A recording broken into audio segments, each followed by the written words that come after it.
Happy New Year to you all. I'm Councillor Barbara Blake. I'm the chair of this committee. If I can get members to introduce themselves, please. Rose Councillor from Tottenham Hill. Sean O'Donovan, councillor for Tottenham Hill.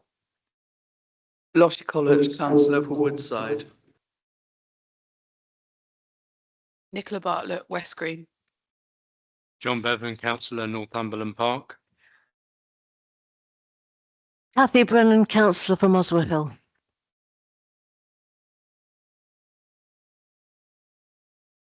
Kaushika Amin, councillor for Northumberland Park. Thank you. Can officers introduce themselves, please, starting on my left? Cody Sprott, Principal Committee Coordinator. Justin Farley, legal officer. Rob Shasovsky, Director for Planning and Building Standards. Catherine Smith, Head of Development Management and Planning Enforcement. Valerie O'Key, Principal Planning Officer. John McRory, Major Applications Team Leader. Okay, thank you. And other officers will introduce themselves when relevant. So we're on to item 1, that's filming at meetings. This meeting is being recorded.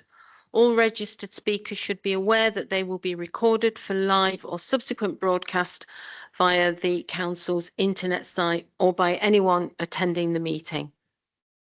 Item 2 is planning protocol. Can members and speakers please note the information set out at item 2 on the agenda.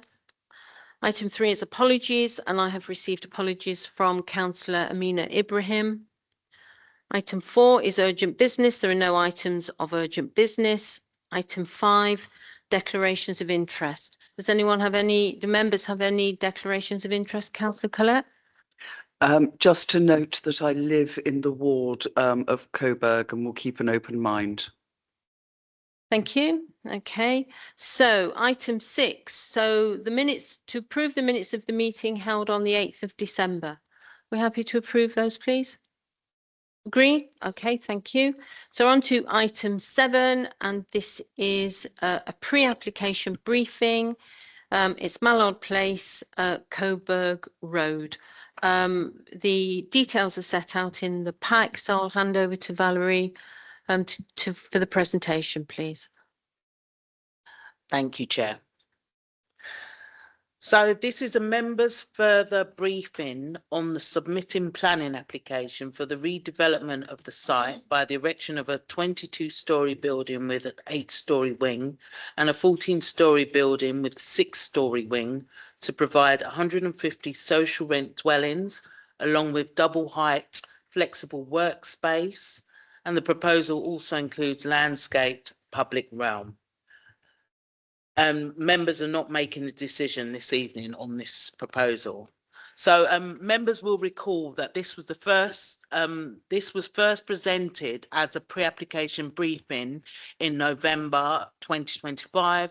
However, given the extent of the discussions that could take place on the night, it was considered appropriate to provide members with a further opportunity to view the proposal. So this slide shows the site allocation in context, highlighted in red, and the site has a frontage onto Coburg Road to the south, Western Road to the west, Clarendon Road to the east, and New Street to the north.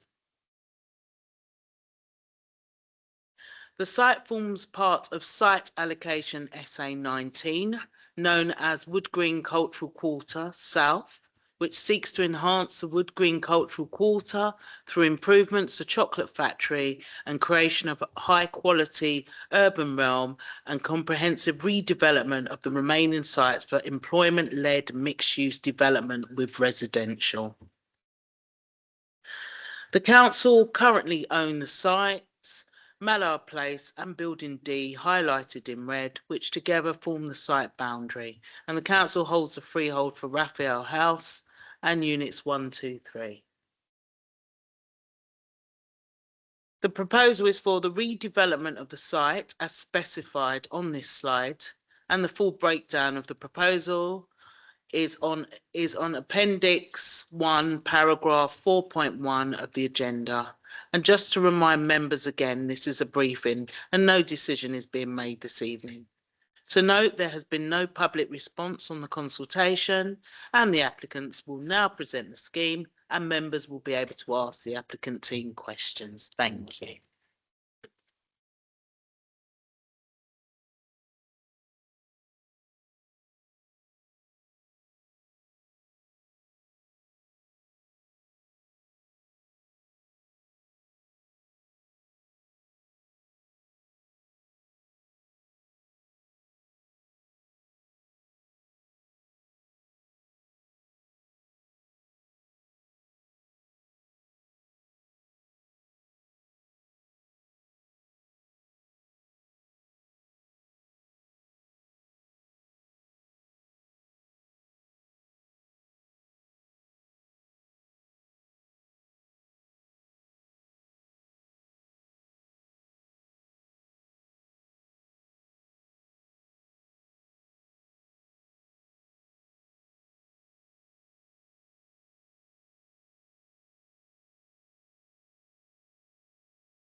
Well, okay. Well, good evening. Can you introduce yourselves when you first speak? And obviously, then the committee will be able to ask questions. Can I just remind everyone for the questions to come through the chair? Okay. Are you all ready?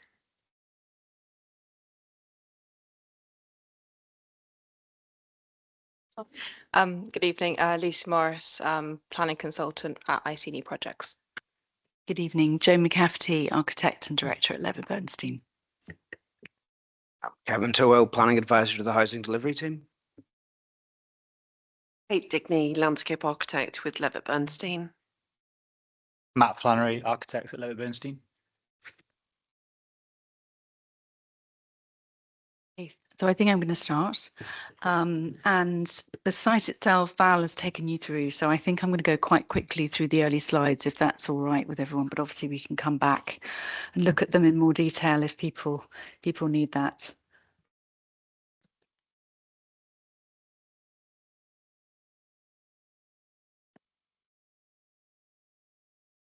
Apologies, we've got the wrong document open, but we'll switch it. There we go. Easily done, Kevin. Okay.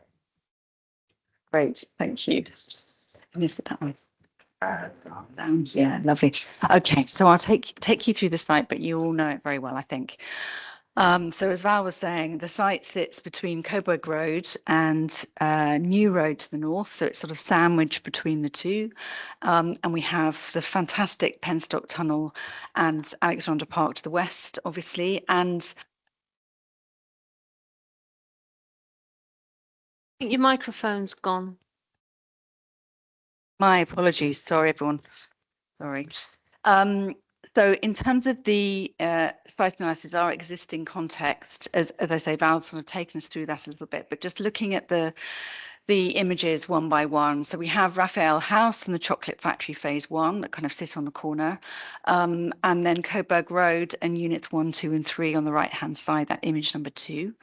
The industrial neighbours really are mainly the chocolate factory itself, the Phase 1 refurbishment, an extraordinary creative workspace in the chocolate factory, but also Kingfisher Place and Palmer House and the Barrett's building close by. Then further afield to the west of the site, we've got the view across the waterworks and obviously Alexandra Park and Ali Pali beyond that. And then the final image shows you Penstock Tunnel, which has recently been upgraded and improved, which really helps access to the west. The emerging planning context is really, really interesting and has kind of shaped our thinking in terms of the development. And the main aspects really we'll go into in more detail, but these items 1 to 4 on this slide. So this proposed pedestrian link through Clarendon Road that sort of takes you north and south through the site, which is really important in terms of that access to the north and to the south. Also, there's a proposed future direct link to Alexandra Palace, through to the west, through the Penstock Tunnel. That's number 2 on that plan. And this very important north-south route. sorry, this very important north-south route that takes you through to the Clarendon Gasworks, which is the new development to the south of our site and Clarendon Road, and also provides a more direct pedestrian route in particular to Wood Green Station and Hornsey Station beyond that. There's also new development to the north and south of the site, including a number of non-residential uses at ground floor. So lots of really interesting things happening kind of in the surrounding area. And you can see in terms of the emerging planning context, some visuals there about both Chocolate Factory Phase 1 and the proposed square that sits next to that. The completion of New Street as part of that Chocolate Factory Phase 1. So that's to the north of our site. Number 3 there is the Clarendon Gasworks phases 1 and 2, which is on site at the moment and some of which is complete.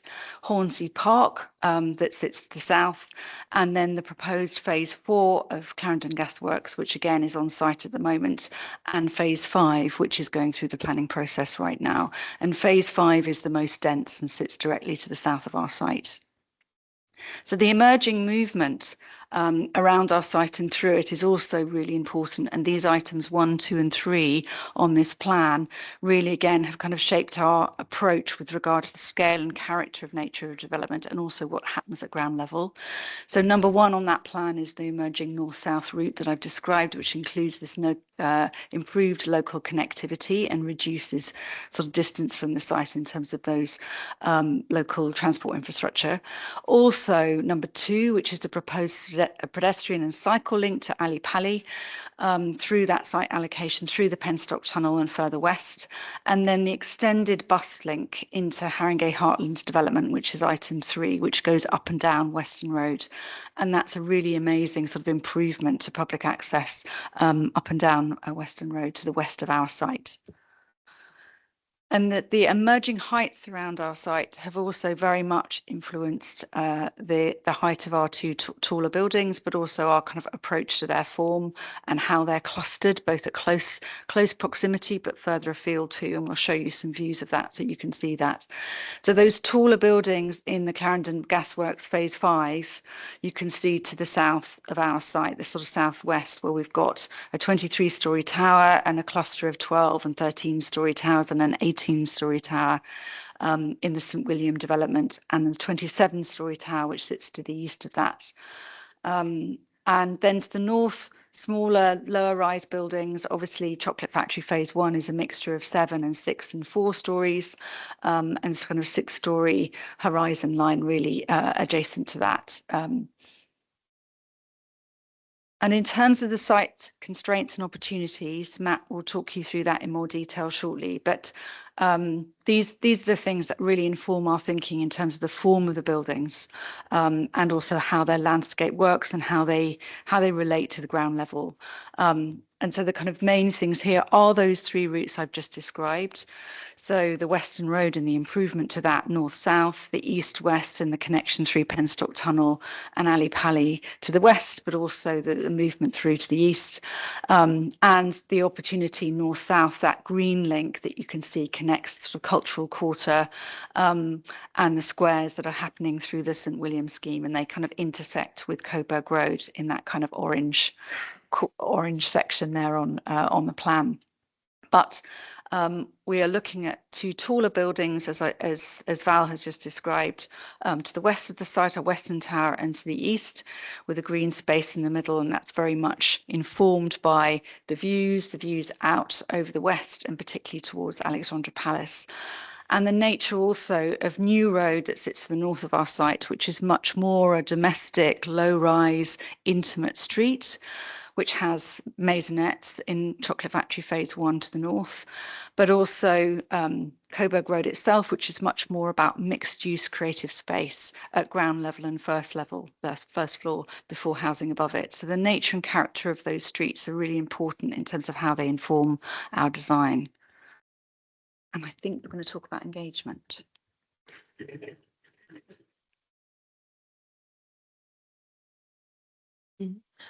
Yes, so in terms of engagement, the applicant has undertaken Thank you. A series of engagement events since February 2025. This has included 3 pre-application meetings with council officers, 2 pre-application meetings with the GLA, a quality review panel in July 2025, and a DM forum in October 2025, alongside 3 events for local residents to express their views. In terms of how we have responded to feedback, the number of dwellings and heights have been reduced. We've undertaken further work on the potential impacts on nearby heritage assets, and officers are now happy with the approach and assessment undertaken. We've increased the provision of accessible open space on the site, given the site constraints, which has been outlined. It includes a colonnade along Coburg Road in Prepart Realm, and increased the blue badge parking, which is in excess of the London Plan requirements.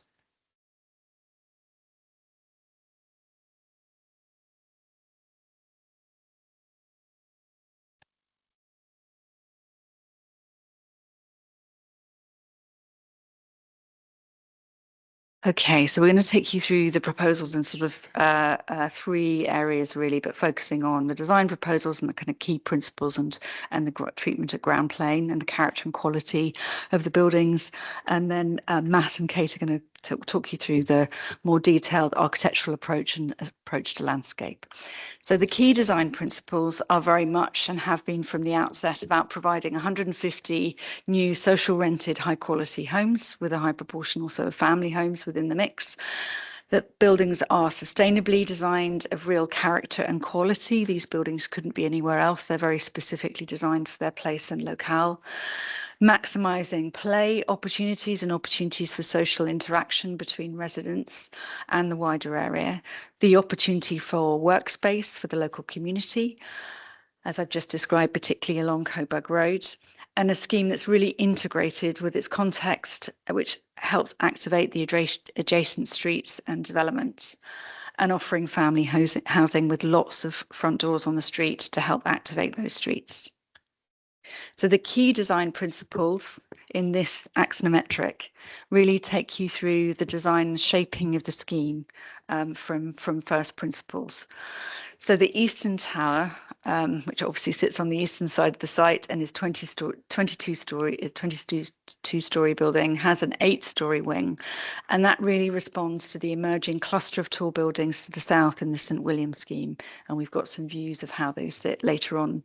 The Western Tower is 14 stories with a 6-story wing, and this really mediates between the taller buildings in the south and then the mid-rise buildings to the north, and is very much consistent, this kind of horizon line as I was describing, with Chocolate Factory Phase 1.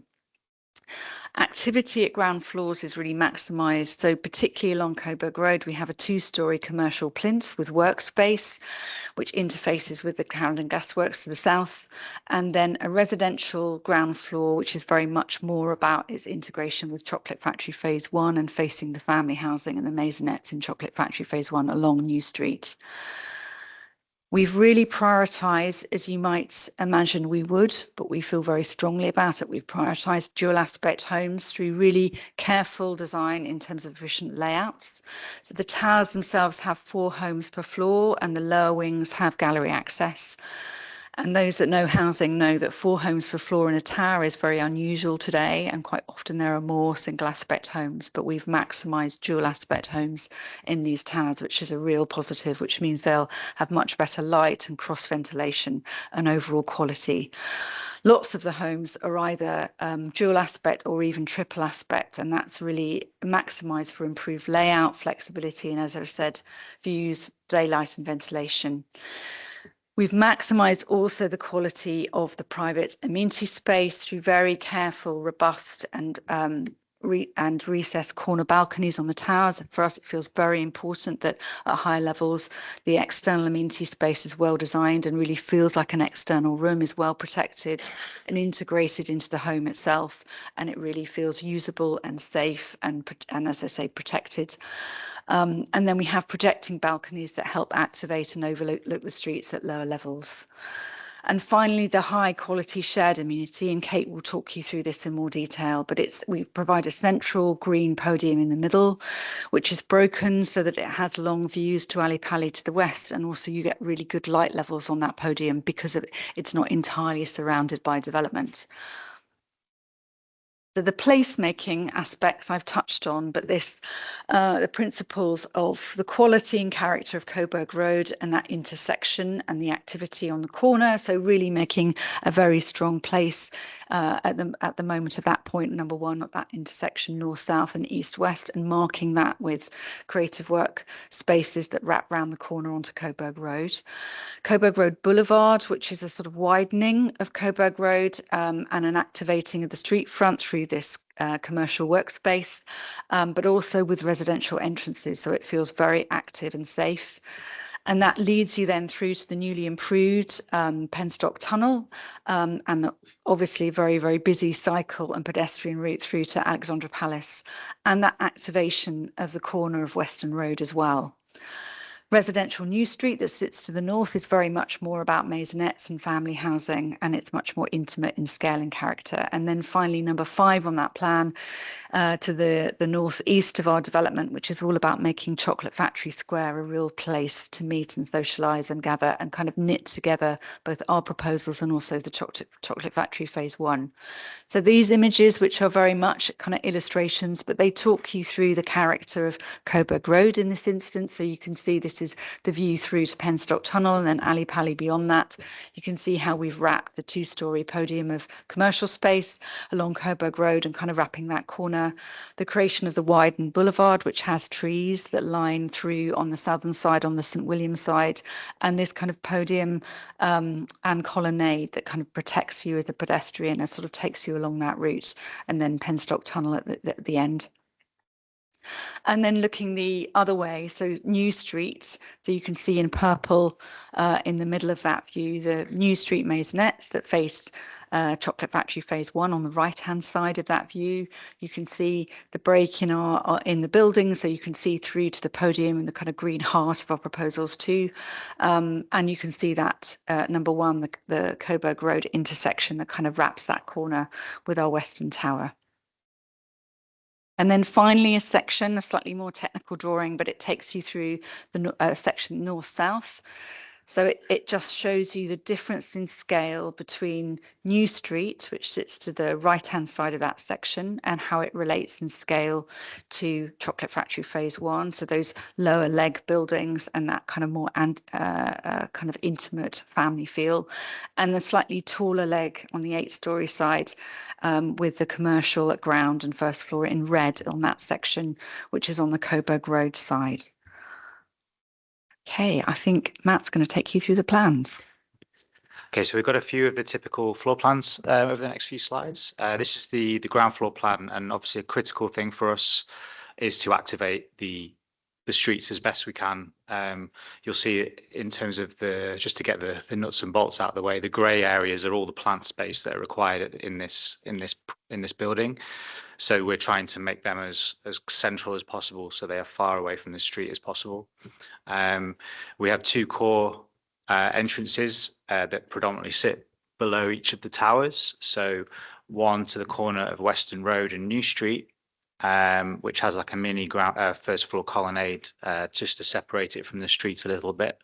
And then the second is to the east side of Coburg Road, where again we've recessed that colonnade feature a little bit further to provide a bit more relief for the core entrance. They're indicated in the darkish red.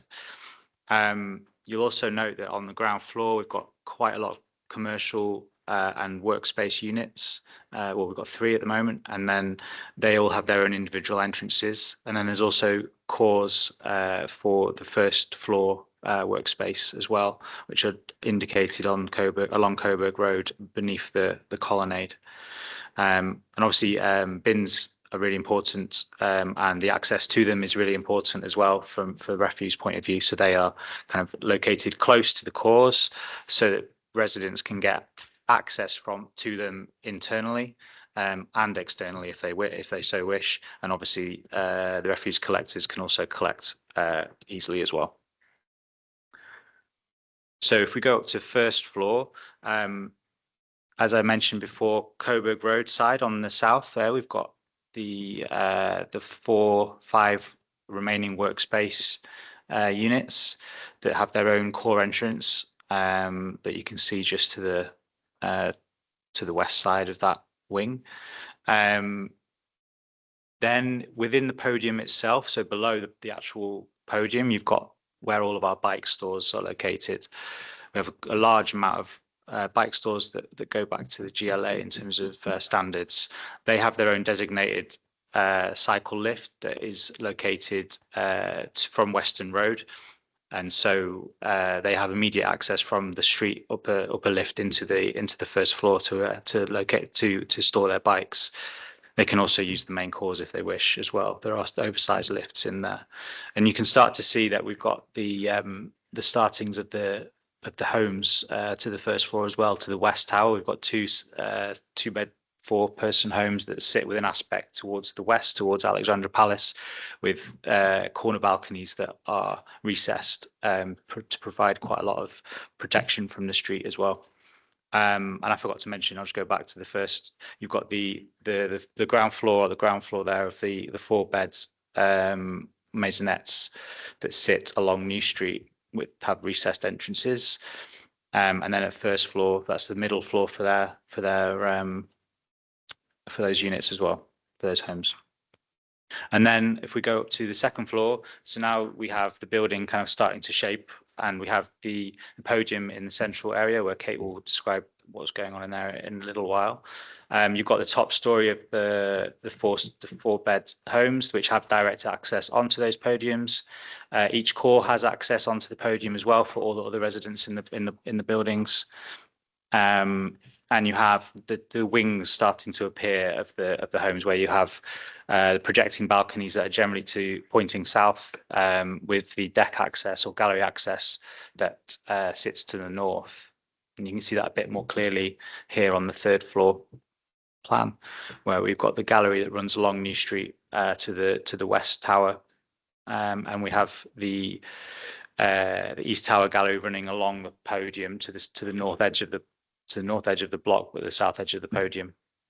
And then if we go up to a typical floor of the towers, where Joe has mentioned already, we have the 4 homes per floor, per tower, all on corners, all dual aspects, some a little bit triple aspect, all with corner balconies recessed to provide generous amenity, private amenity, and great views out into the surrounding neighbourhood.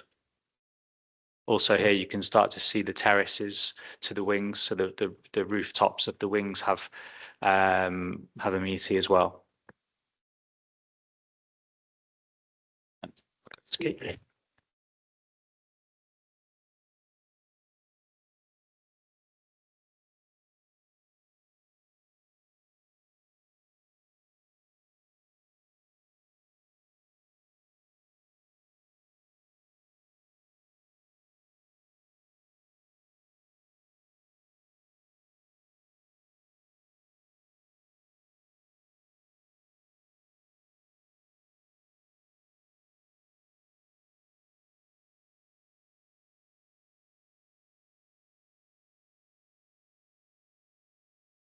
Thank you. Apologies for that slight delay.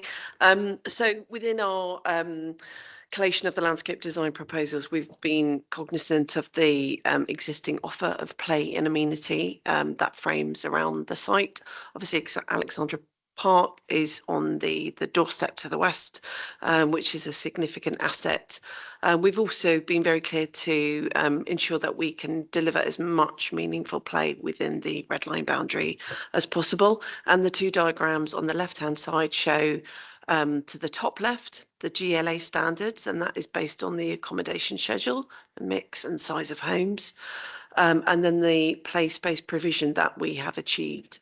The play space provision is a hybrid, so it's as if you're flying above, you see the 2nd floor courtyard podium, and then the 2 roof terraces in addition. So you can see that there is a shortfall, and they are the figures within the brackets. So a shortfall across all ages, which is a result of the high number of homes and the limited quantum of external space that we can dedicate to play. However, the space we have has been designed to a high degree of landscape quality. We've been very clear to ensure that we address all the technical constraints thrown at us, and that considers the microclimate. So as Joe mentioned, the path of light within different times of the year, wind patterns due to the height of the building, and those kind of technical functions. So the landscape is working very hard to ensure it is an enjoyable planted offer for residents, whilst also delivering for ecology and biodiversity and play provision as well. This is an axonometric sketch view, so you can see the second floor podium and the quality of the space. So the planting is incorporated again strategically to both promote views to the west, where we've got fantastic sight lines to both the ecological corridor of the railway and Alexandra Palace and Park beyond, and also to give a very verdant, attractive space for people who are living above the courtyard, as well as passing by at ground level. It will be possible to have glimpses up towards this planted courtyard. We're also very clear to consider homes that directly front onto the space. They are buffered and they're given a sense of separation, whilst they will also benefit the space by natural surveillance through people coming and going and looking across from homes. A similar sketch view of one of the upper level 6th and 8th floor roof terraces. Again, these are designed to reflect all the fire constraints that are also placed upon us. They have fantastic views. The spaces around the accessible terrace are planted with extensive green roof. And again, these offer informal relaxation, social spaces with very low-key informal play. Okay, I'm going to give you about 3 more minutes and then I'm going to wind this up and then we'll have questions. So if you, what I would like to see for the members is, do you have of what the actual blocks are going to look like? Yeah, okay. If you could show those, please. Yeah, that was the next bit. Just as a quick, we've done a couple of slides that just relate to the material palette and how we've taken cues from the existing context in terms of the chocolate factory, the buildings with the white brick and the kind of textured banding details, and then also from Barrett and Co building as well, where you've got the green kind of colour and some off-white materiality. So it's just to kind of basically explain that the predominant building will be of a white, light grey brick with accents of other materials such as a green kind of GRC, which is like a kind of a stone kind of finish look. There's a lot of green metalwork as well, glazed brick, and also natural precast concrete. And this image kind of indicates where those are located. So the base where we have the colonnade is a mixture of the precast and the GRC.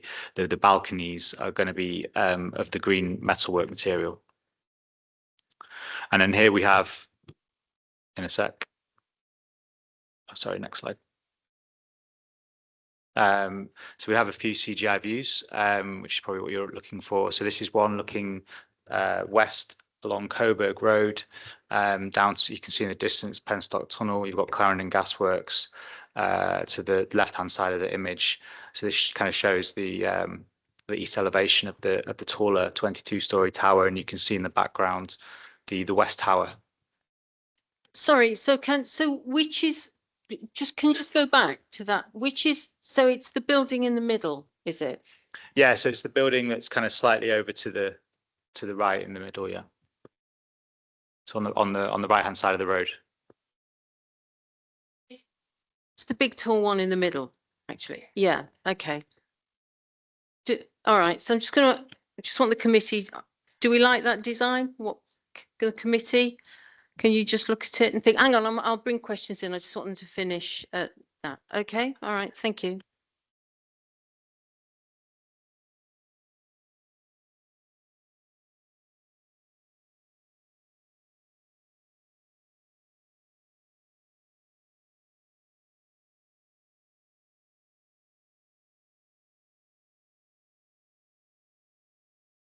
Thank you. So this is a view from Penstock Tunnel looking east along Coburg Road. This view is from Western Road, the northwest core of the West Tower, the core entrance.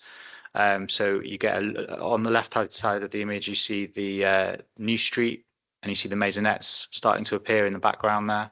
And you have the core entrance in the centre, and then the corner balconies of the tower above. And in the background, you can see the Clarendon Gasworks site.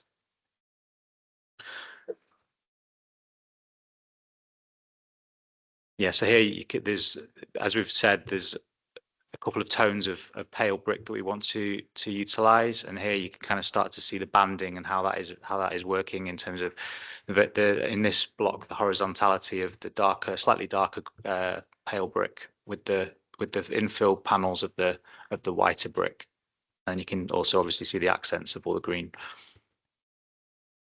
This is like a face-on view of the maisonettes. So they're 3-storey maisonettes that sit along New Street. And there's 3 of them in this image. And then you can see above that, you have the gallery access for the wing block of the West Tower. Again, we've kind of tried to really articulate the entrances to these homes with sawtooth brickwork, chamfered, to give a bit more of a kind of curtilage to the entrance of the home. And it's slightly recessed as well at ground floor, just to give them a bit more protection. Okay, can you wind up now? Yeah. And I'll let the committee ask questions, and you can maybe bring in some of the other issues you wanted to raise. So can I just ask, so some of the deck access, so not every flat will have a balcony, or will every flat have a balcony? Every flat will have a balcony, including those that have got the deck access to, Yes. whatever you call it these days, gallery. Yes, Yeah. every home has private amenity, either a balcony or a terrace. Okay, thank you. All right, so Councillor Bevan, I think you put your hand up. Well, just on design, I've got quite a lot of points, but I just mentioned design. I must say I'm really concerned about the design. I don't think those pictures they can't possibly be doing justice to what you're going to do, because I mean, what does that look like?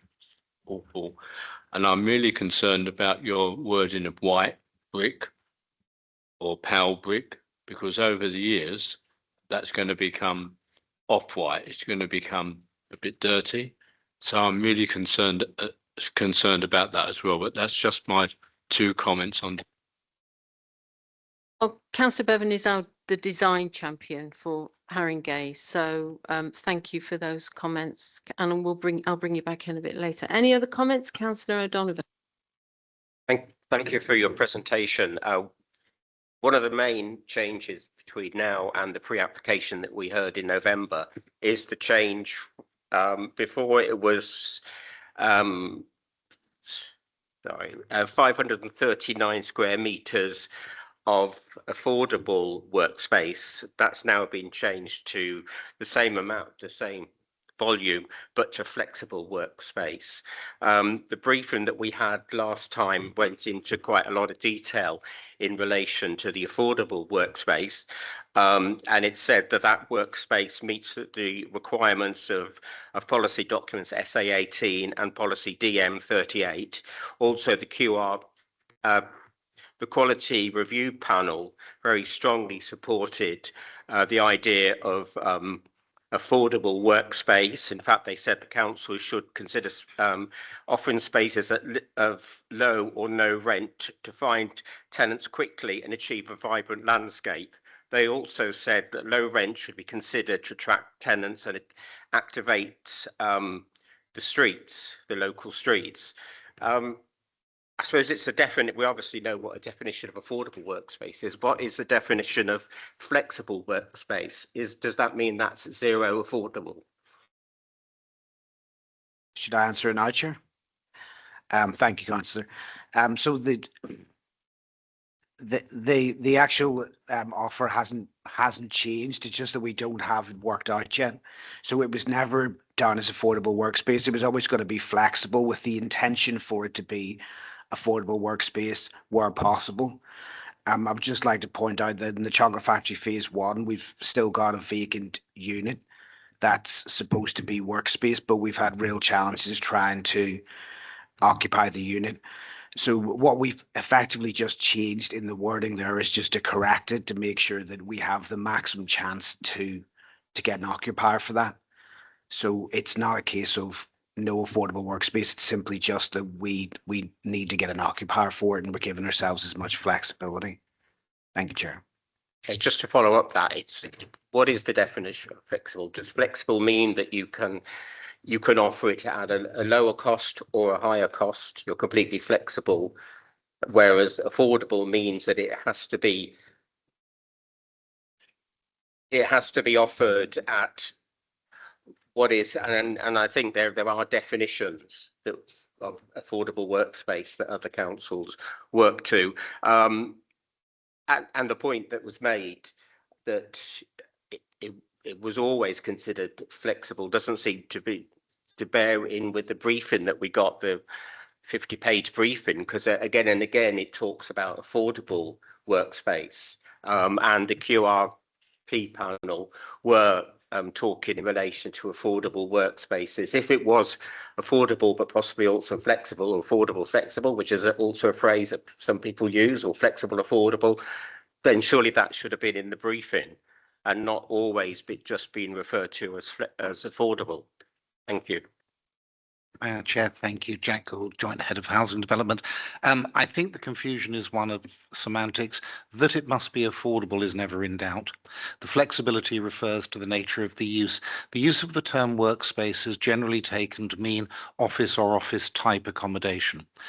We want to ensure that there's the greatest flexibility for the use of the space to enliven the street frontage and to create the opportunity for other types of use that are not pure office or office type. So that it is affordable is beyond any doubt, and I'm sure will be enshrined in any planning conditions or Section 106 type obligations.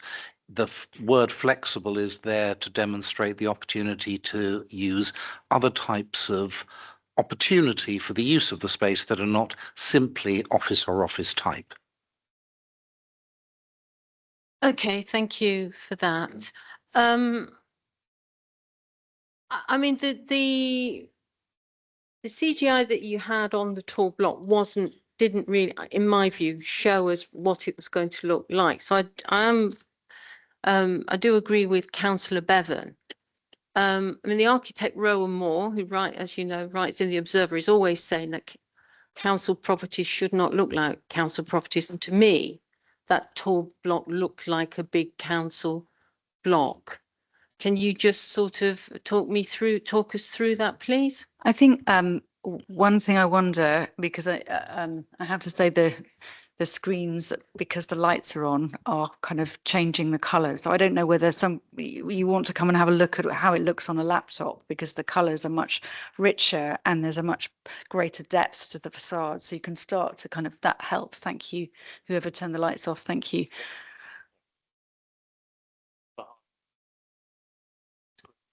Yeah. So if you want to turn around and look at the one behind you, but first of all, we're using brick, and we're using two types of brick just to respond to the query over the brick type. There will be bricks that we have used many times before on different projects. They're probably from the same manufacturer, from those that know the Ashley Road scheme, which is one of our projects, which is just completing on site right now. We're wanting a warm toned brick, and we've got two colours here, and the intention is that they very much have variety within the brick palette, so they're not a flat colour. So if I take you back to that slide, you can see that one is a simple kind of whiter brick, but the other one has a lot of variety in it, and that means that in terms of how they both weather, they weather really well, and that they have that kind of natural variety in both texture but also in the colour palette.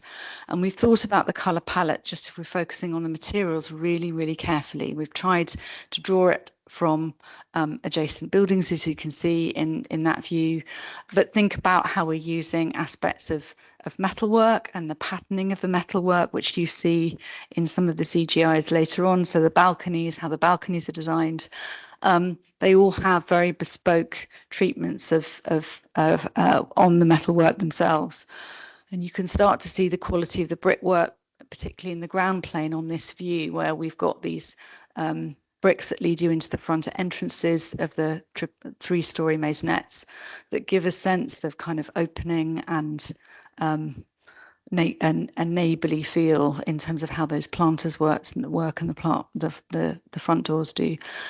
I mean, I would really absolutely refute quite strongly that somehow it's not high quality. We work really, really hard on the elevations and thinking about how the window proportions deal with issues of both sunlight, daylight, but also overheating.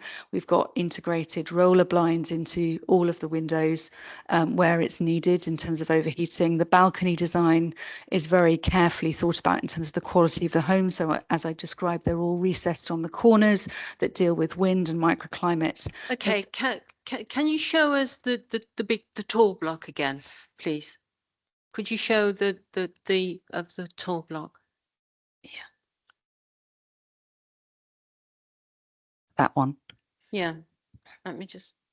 So the intention for that building is that because it's the tallest, we're trying to make the elevation feel as slim as possible, and that it's as elegant, the proportion of it is as elegant as possible, and it's treated as a sort of vertical elevation.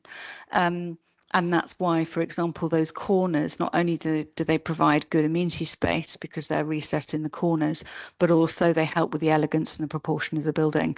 And we use that motif in other parts of the elevations. So where we have tall buildings, we always have those recessed kind of corners to help give a really elegant, sort of graceful proportion. In terms of the window openings, they're treated very much as kind of punched openings with those vertical piers that sit between them. Maybe if I can show you as you move around the buildings, the form of the buildings themselves are sculpted, something we didn't mention, but we have to deal with the crossrail tunnels that may well be coming underneath our site in the future. So where the buildings actually span, where they're positioned on the site and how big they are is very much sculpted by what's happening, the gymnastics that's happening below the ground. And you can start to see particularly that with a kind of chamfer on the corner. So the two buildings speak to each other kind of across the podium. Okay, all right, thank you. Thank you. Councillor Rice, you wanted to come in. Put your microphone on, please. There's a photograph that just appeared there with palisades on a fencing, the sort of fencing you get in your garden. Is that going to remain like that? Because it's not going to last very long. It looks inappropriate. Just a slide before this one.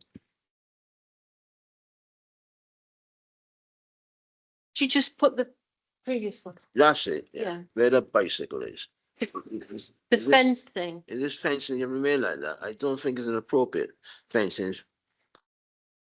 Should I be planted? I'm sorry, Councillor, but that fencing sits outside our site. It's not on our site. What do you say? Sorry, just to interject. That fencing is part of the Penstock Tunnel works. That's underway. That's separate to the project. It shouldn't be part of anything, in my view.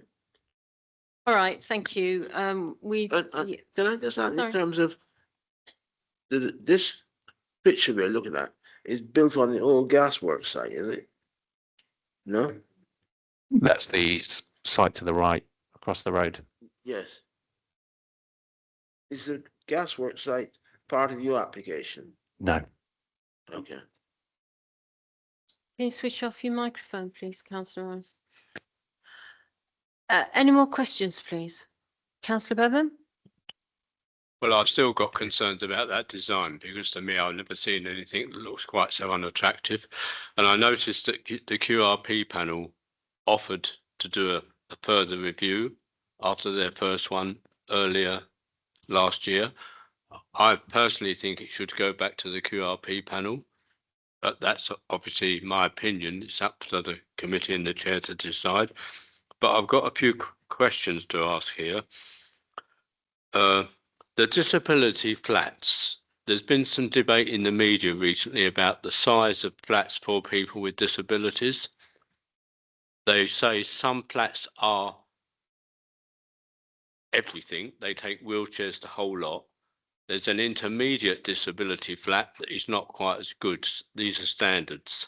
Can you tell me what number of flats in this development have the full disability access and the flats that have a lesser standard?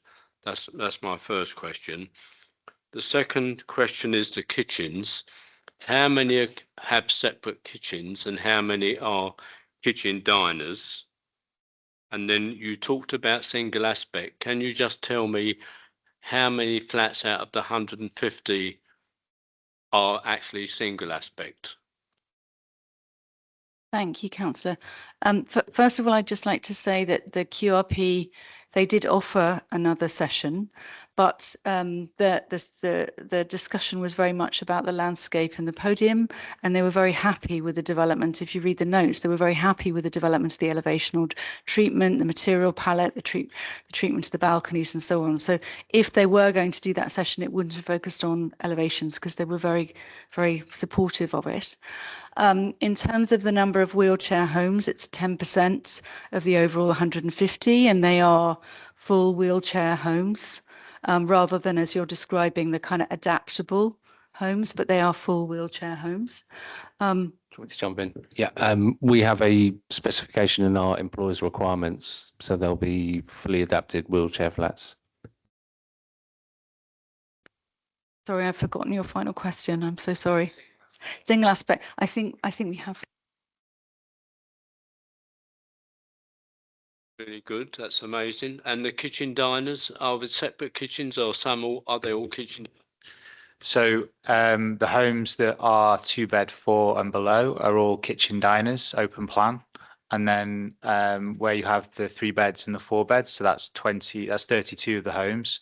I think there's a mixture of separate kitchen diners and then living for the majority of those. But some, because of the constraints that we've got on in the towers, still would have the full kitchen living diner, I think. Councillor Brennan. I'm just interested in the fact that how many 1-bedroom properties we've got in the development, because I don't know what demand there's going to be for 1-bedroom as opposed to the larger ones, and whether it's just a financial demand that's made us do this, or if there's a demand for them that we've found. So there's 50 1-bed homes, so around 33% in there. But just to explain that, obviously it's 100% social, and so we had quite a long discussion, didn't we, George, with the housing team, and the needs of the local area just in terms of social housing rather than outright. Obviously, there's a lot of outright sale 1-bed homes in the St William development, you can imagine, to the south. But in terms of social homes, there seems to be actually a very big demand. We talked about it for quite a long time with the housing team. Yeah, just to add, we've tried to adhere as close as possible to planning policy for 1-beds and 2-beds, 3-beds, 4-beds. I was just interested in whether there was a big demand in social housing of 1-bedrooms, so I'm glad to know there is, that you've checked. Thank you. Councillor Bartlett, did you have your hand up? Or have you? I don't want to put you on the spot. Maybe the question's been answered. It may be something that you've said and I've missed it, but when we were talking about the overall colour scheme and the bricks that we're using, what was the thinking behind, because it's the green and sort of creamish colour seem to be quite different to a lot of the buildings in the vicinity. What was the kind of idea or inspiration behind using that colour scheme? Thank you, Councillor. I think, and Matt, do come in, but we try to look at buildings in some of the older buildings in the local area and kind of take influence from those rather than necessarily from the brand new development sitting around the site. So we thought it was important that the buildings themselves stood out from a qualitative perspective. And obviously a lot of it is in the detail of the banding of the brickwork and the kind of treatment. But in terms of the overall colour palette, it's from adjacent historic buildings using kind of green brick, green glazed brick, and the material of the green metalwork and the paler buildings. The chocolate factory also as a building was quite a big influence, as a big kind of white rendered building in the local area. But we've done it in brick for the very reasons that Councillor Bevan was describing in terms of longevity. Okay. So there were just a few things I wanted to pick up on, which I don't know whether this is for the council or not, but the QRP panel talked about having the Penstock Tunnel painted and renovated. So maybe one of the commercial units could be given free to an artist to do up the tunnel. That was in the QRP. I liked that idea. I think that's actually about working with local artists and achieving something. So I don't know whether the council or whoever, but whether that's been picked up. But I certainly think the committee are looking at me approvingly. Just hang on. The other thing was the QRP panel have said that for the number of units and the fact that one of them is going to be a very tall block, that the play space is, by necessity limited, and consequently looking at some of the commercial space as a play centre that people could, the children who live there could use, but also other children could presumably come and play in it, which actually seemed to me, if you're talking about social connectivity and families mixing, that seemed to me to be something we should certainly be looking at and considering. Those, I think, were the issues I wanted to raise. I mean, we do talk about maximising social opportunities. I was brought up in a high-rise flat, so I have had experience. That was in Nottingham, firstly in Balloon Woods and then on Manvers Street, if anyone knows. So I do have experience of having a childhood in a flat, and where you weren't allowed, we couldn't go out and play, because there was no real safe space. So I do think it's important, and I do like the idea that the QRP are saying about having that commercial space as a play space. Councillor Brennan, yeah. I was looking at the aspects when you were talking about how there's one exit or was going towards Alexandra Palace, obviously, which is lovely. And then there was an exit that was going towards Wood Green Common. And I'm wondering, has there been work? Is there going to be work on Wood Green Common? Maybe my memory is wrong, but my memory of Wood Green Common was that it's not particularly beautiful, well landscaped at the moment.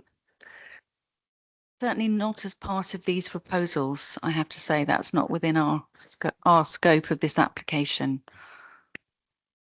Councillor, if I could just add to that, there has actually been quite a bit of council work that's been going on with the parks team to Wood Green Commons. So actually, I think they're coming to the end of works. There's still some hoardings up, I think, but it's been renovated quite substantially. We can send over information for you. Thank you, Chair. Okay, thank you, everybody. I mean, as you can tell, all right, Councillor Clark, quickly, because I'm going to bring. It's just a comment. I just think it would be really helpful when we talk about materials to actually see those materials. And I know that the committee has asked on a number of occasions for that to be the case. So it would be really good to see that next time we see you. Okay, thank you. So as you can tell, I think we as the committee are very concerned about the design of our council properties, and we want to put Haringey on the map in terms of the properties that we are building. So we, as you have said, and I'm sure you will want the very best, but we want something that people are going to look at and say, wow, This is amazing. So, you know, that's the brief that we are sending you away with. So good luck with that one. But I think, thank you very much for your presentation, and we'll look forward to this coming back for, so will we be having another pre-app, or will it be coming back for approval? Okay, all right. So, okay. So if you could pick up on the issues that we've raised tonight, because I'm sure that they will be raised when it comes back for approval. But thank you very much anyway for this evening. Thank you. Thank you very much. Thank you. Okay, all right.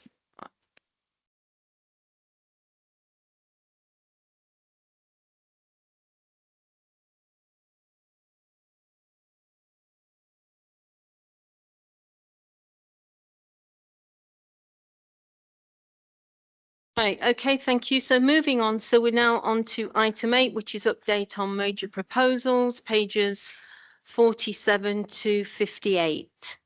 Do members have any questions, please? No? Okay, all right, thank you. Item 9, applications determined under delegated powers. That's pages 59 to 106. Any questions on that? No? Okay, thank you.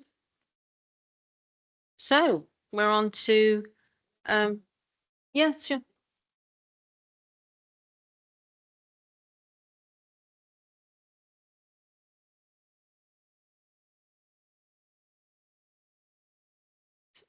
So there are still changes.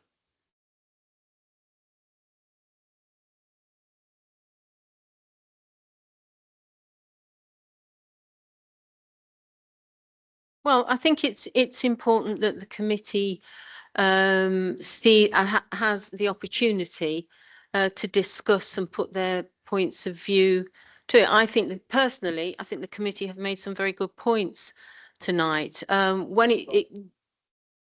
All right, well, let's move on then to, I think we've made the point. So we're on to item 9, which is new items of urgent business, and I haven't been notified of any. So that's it. Do we have, when's the date of the next meeting? No. Anyone know? No, date of the next meeting, sorry. February the 5th. Okay, so that's the end of the meeting. Thank you all very much. Thank you and good evening.